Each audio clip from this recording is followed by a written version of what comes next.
Welcome back to another Game Day Goons NBA season preview. I'm your host, Exclusive, and today I'll be talking to you about the Detroit Pistons. Now, the Detroit Pistons were absolutely atrocious last year. They finished last in the association with a 17-65 record. And they knew they had to do something. So what did they do?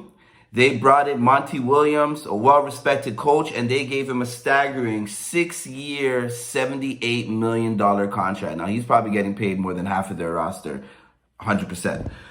But I feel like they knew this was necessary. A few years back, Monty Williams went to the 19-63 Phoenix Suns, and in 1 year turned them into a 34-39 team. So I'm thinking Detroit is hoping for the same success. But they didn't bring in enough players for that. Now this year, they went and they got Joe Harris and they picked up Monte Morris, and only Corey Joseph went out.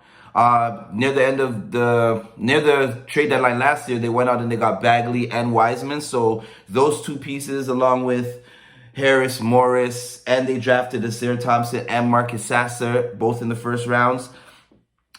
They got a little bit more youth in terms of their draft pick, and they got some young bigs. So let's see how Monte constructs this team going into this year.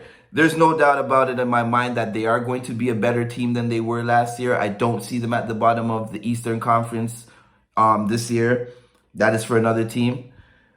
But still, did they do enough to warrant them a 10 more games in the win column? We don't know. We're going to see.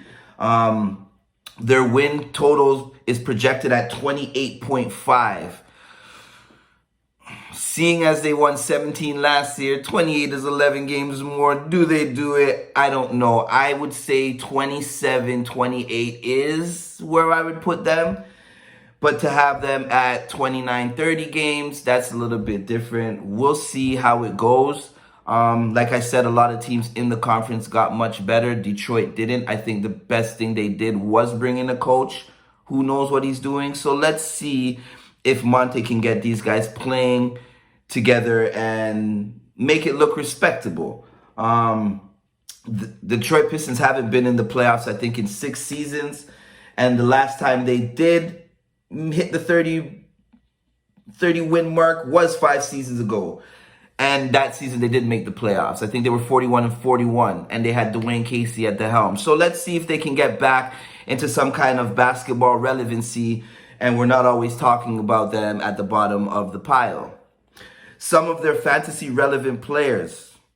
Well, they only have one that has an ADP ranked within the top 100, and that's their first round pick from a couple years ago, Cade Cunningham. Now, Cade last year, he got injured. He only played 12 games, and in that 12 games, he averaged 19.9 points a game, 6.2 rebounds a game, and 6 assists a game. And he did it on 41% shooting, which is not great. Cade is a stud. I think he's going to be a superstar in this league as soon as the coaching and everybody around him can put it together. He's a phenomenal talent, and I think this year he's definitely supposed to be picked up in the first 3-4 rounds. You know, like, I wouldn't put him down too much just because I think he's going to have a better year. Monty's going to utilize him much better. And I think they will find some level of success. Well, way more success than they found last year anyway. Some other fantasy relevant players is Duren. He has an ADP of 102.6. Last year, he averaged 9.1 points, 8.9 rebounds, 0.9 blocks, but he did it shooting at 62%. He doesn't take much shots, but still it's good to have your big man not crush your field goal percentage when he's taking field goals. Another 2 fantasy relevant players I personally like that if you can scoop them in the later rounds, I'm thinking they're going to crush their ADPs, and that's Jaden Ivey and Isaiah Stewart. Beef stew! Now, Bistu averaged 11.3 last year with 8 rebounds, 1.4 assists, and he was starting to get his three-point stroke going with 1.3 a game. Now, this year, I think they're going to allow him to take more. It's going to crush my field goal percentage because I have him in Dynasty, but I don't mind it because if he makes 1.5 to 2 a game for me, hey, I'm not mad. I'm not the best three-pointing shooting team, but every three-pointer matters.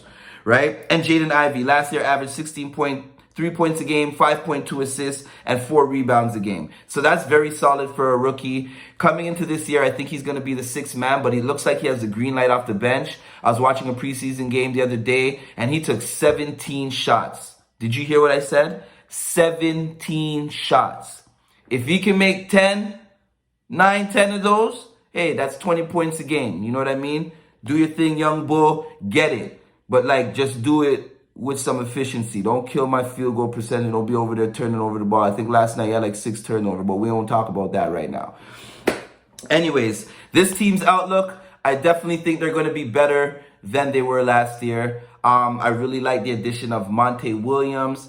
Detroit is so close to my hometown team, Toronto. So, you know, like, when Toronto plays games in Detroit, it's like a Raptor crowd.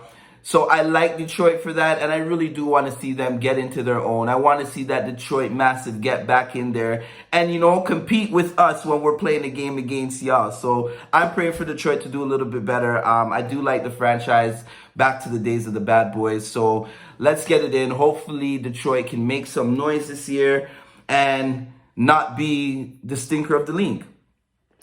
Well, that's it for this preview. I'm your host, Exclusive. Please be sure to like and subscribe. Don't miss out on any of these videos. We will be doing them for all 30 NBA teams. Game Day Goons. We out.